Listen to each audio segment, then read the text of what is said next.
The pursuit of status is expensive because there is no finish line. Today, we're going to talk about how some people will buy expensive cars with emotions and then try to use logic to get out of it. Welcome back to the show. My name is MJ. Make sure to like, comment, and subscribe for the YouTube algorithm. Hit the bell notification for future videos. If you want to even further support, become a member. Link in the description down below. Watch the full video. Let's dive straight into it. I'm calling about your 2021 Dodge Ram. Tell me a little bit about it, man. Tell me like what you got going on. So I traded this in for a Silverado because my Silverado, I work in construction. I own my own company, and it just kept messing up on me, and I had to take it to the dealer. I traded it in for this one, and I got this one, and I know it was going to have a lot of negative equity. I just should have been a little bit smarter. Now I pay $1,351 a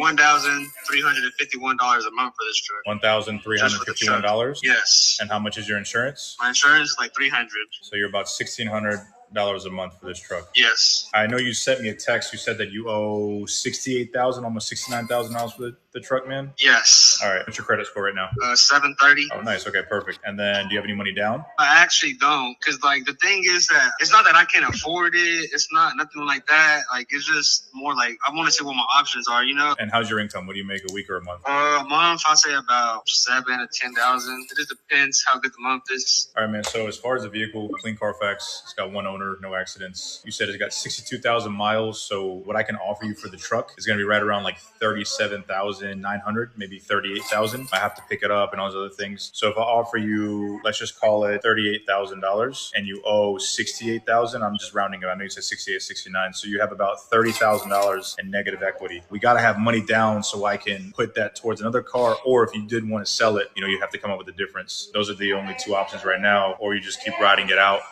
until, the truck, I guess, dies or you pay it off. So how much would I need down, you think? I'm not going to lie, man. Like, you're going to need at least 10 to 15 down to make a deal happen with my banks. 730, you have good credit. For $1,300 a month, man, almost $1,400 a month for the truck, I would definitely look into like refinancing. Do you know your interest rate right now? This is 8%. I mean, that's not terrible. Also, there's a lot of like lease options. I was telling some people the other day, I had a customer with the same situation in Chevy. Let's say you want to lease like a electric vehicle like Ford F-150 Lightning, right? There's a lot of like lease incentives that you could possibly roll over this negative equity, and you would just lease the truck for 3 years, 2 years, and then you return it at the end of that lease term, and that negative equity disappear. Essentially, the incentives would eat up the negative equity, or most of it. You still have to have some money down, especially if you have a 730 credit score. I think you would qualify. That's the best option to kind of get away without having a lot down, other than just driving it until you pay it off. You're just going to keep having that negative equity, man. If you have 10 down, you're going to roll over 20 somewhere else, right? So it's just going to be a consistent situation for you. The best way to get out of it, man, is just going to be the lease option. Rolling debt from one vehicle into another is often just moving financial pain into the future, and that's what he already did.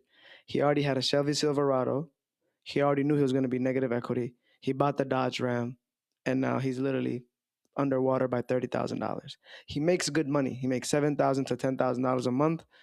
Affording it is not a problem for him because he could definitely afford it. He makes good money, but the problem is just having that survival mode, right? That fight or flight situations, from understanding that you are in a bad situation is what makes these people get into a worse deal. All right, they're like, oh, I was cheated.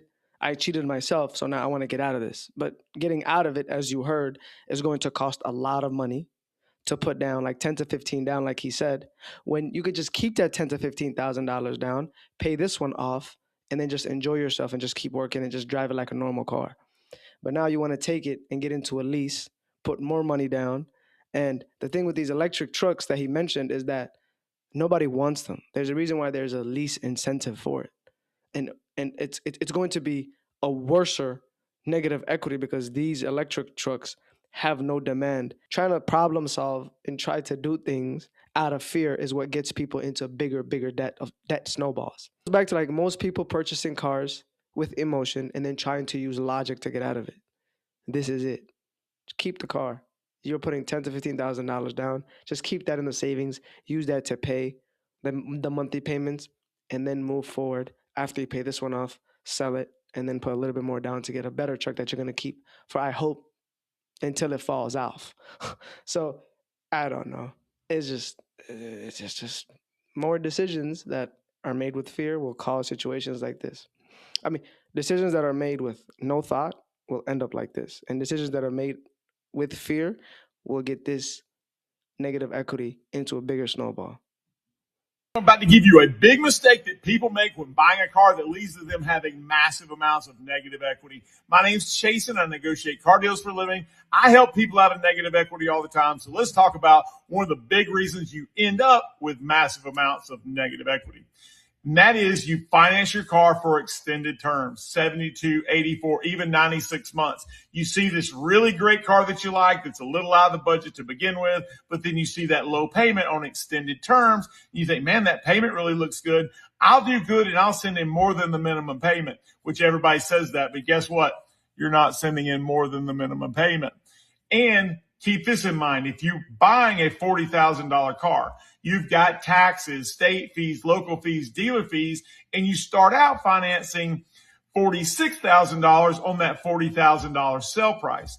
How many payments do you have to make to pay that vehicle down to where it just started from with the sale price to begin with? When you factor in the depreciation, if you go to trade that car in the first 3 or 4 years, you're going to have massive amounts of negative equity. My best advice, finance that car for a shorter term, take the higher payment, put some money down, or just buy less car. Everything he mentioned is how negative equity disaster strikes somebody.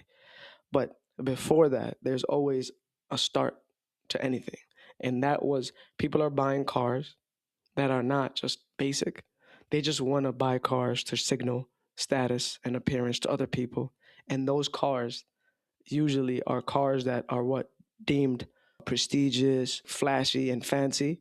And those cars depreciate the most. So the biggest negative equity, I'm gonna take a step further, is trying to buy a car for other people's opinions and not doing it for your own sake. Killer. At some point, we have to stop coming on here and screaming that having a car payment is bad and that you should never have one, because I think that is a privileged way of thinking. Not everyone has a car available that they can borrow to get to and from work. Not everyone has people that are willing to take them to and from work. Not a lot of people have public transportation accessible to them that can get them to and from work while they save for a car. Having a car payment are some people's only way of getting to work and staying afloat. I've always stated that having a car payment is not a problem. It's not a sin, right? You have kids, you have to get by. You're trying to make a living for you and your children. You have to go to work. You have to make a livelihood. Problem is that most people do not want cars that are dependable, reliable, that can keep them for years while they build wealth. The problem is people are buying cars to signal status, to keep up with other people and keep up with their parents, keeping up with the Joneses. We literally reacted to, I think, in this video, 100 videos. All of them have the same type of lesson, is that I don't want that car, I want this car. It brings attention, it brings claps, it brings a little bit of social media attention. It brings me to get attention at work when I pull up in the driveway at my house. My neighbors will see that I'm doing better than I really am, right? Just 2-3 videos, we really reacted to a kid that literally could have bought a Forerunner. The salesman pushed him to buy a Forerunner, which is very, right, surprising. But he told him, buy the Forerunner. I don't want you to have this BMW that's going to leak oil, create problems, be in maintenance, and be in the shop all day. Insurance is expensive. He said, 18, mind you. He said, no, I think I'm okay. I'll buy that down the line. My dad told me that, but I want the BMW. Having a car payment is not the problem, right? It's over leveraging and paying $1,000 plus insurance and maintenance and the cost of ownership. That is the biggest problem. Let's see what people are thinking. A car payment is definitely okay, but a car payment over $1,000 is not. Exactly. There is nothing wrong with the car payment, but when the payment is $500 and insurance is $300, you got to reevaluate life a little bit. Agree 100%. A reliable car with a car note is better than a paid off bucket not knowing when and where it'll break down. That's what I'm saying. People will flex a car that's paid off, but then that thing shakes and rattles and screeches going down the road. As a single woman, I would rather have a car payment and know my car is reliable. Long as the car is affordable to me, I'm fine. Again, it's never a problem with a car payment. If it's $200 and the insurance is $100, $300, that's very doable. Even you making $3,000 a month, that's still doable. As a mortgage lender, my advice is decide. Do you want that fancy car or a nicer place to live? $1,000 car payments are killing people's ability to buy nicer homes and sometimes killing their ability to qualify to buy a home at all. Anything over $300 is insane. Exactly our point. So people are starting to understand. Someone say, "Oh, German cars are not reliable. German cars are bad. Avoid German cars." I instantly know they don't understand cars. As a car dealer myself, I truly believe that German cars are some of the most reliable cars ever made. And some of these Audis, BMWs, Mercedes are solid cars, unbreakable engines. And the reason why some people call them unreliable all goes back to how they were built and engineered. If you know something about the German people or German culture, you know that they're really precise, disciplined, straight line, direct people. And these cars were engineered very precisely. And the maintenance has to be precise as well. Unlike here in North America, people in Europe follow their maintenance schedule perfectly. If you want to change a part, you buy the proper part, oil change on time, and you got to stop comparing to Japanese maintenance like Toyotas. Toyotas were built knowing that the average person might delay their car's maintenance. It has less complex engineering, making the car more reliable. And that's why Toyotas get the reputation of being bulletproof. However, you can't expect the same experience with both cars. German cars are precise. They give you the exact performance and experience that they advertise with the same numbers. It doesn't mean German cars are bad. It means that they're perfect. You just gotta know how to maintain them. He's not right and he's not wrong, right? I will say that Germans are buying the cars with the right mindset. They're buying older cars, BMWs and Audis and Mercedes. They're doing that, right? Because they understand that, everybody lives the same life because over there is a little bit of a socialist, type of system. So there's no competition. There's no keeping up with the Joneses. Everybody kind of makes the same, or they get government subsidies for them to live a balanced life.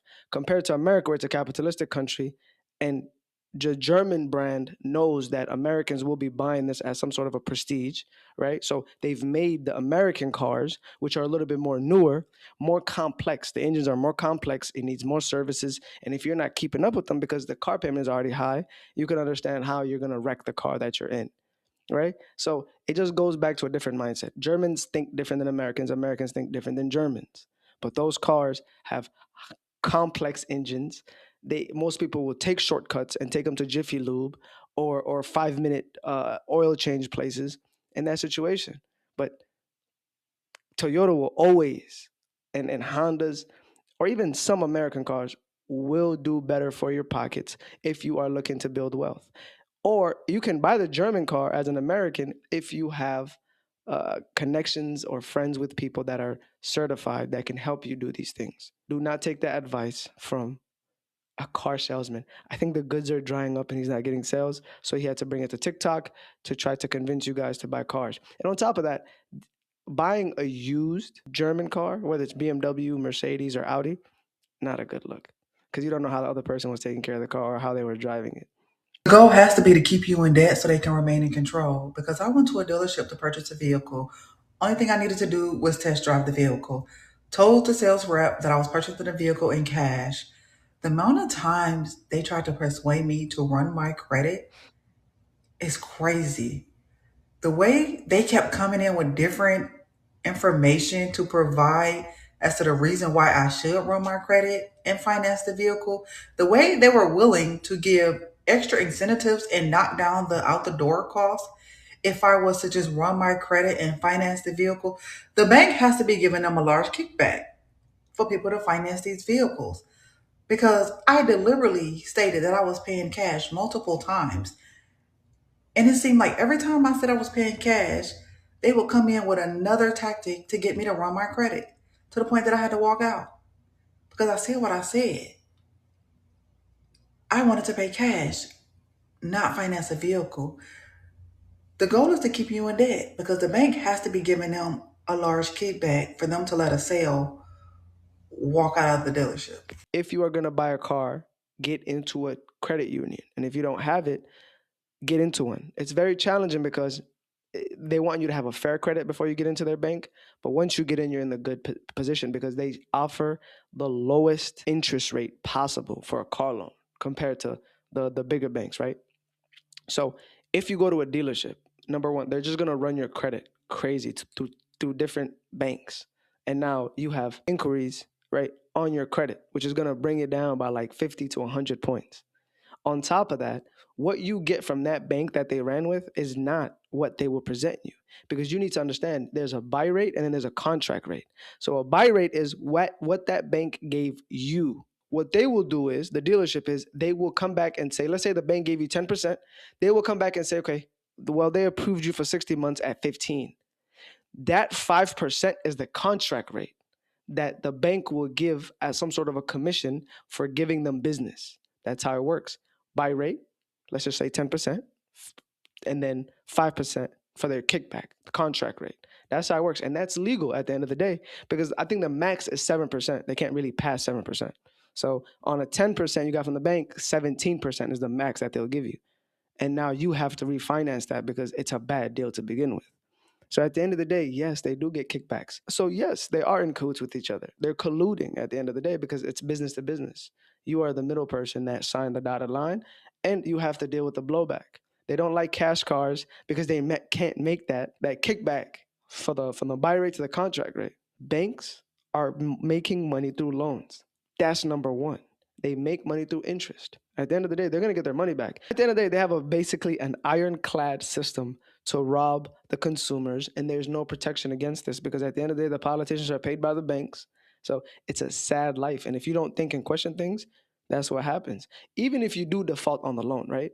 They're just going to sell that car at the auction, sue you for the difference, and then mark that as a loss when it's time to do their taxes. Ignorance is very expensive. It's better to just read things, right? But I'm ending the video here. Make sure to like, comment, and subscribe. We're trying to get to 4,000 subscribers, right? So please do me the favor of subscribing. I love you guys' comments. I want to interact with it in the comment down below. If you really want to support the channel, become a member down below in the description. With that being said, be good, do good. I'll catch you on the next one. Peace.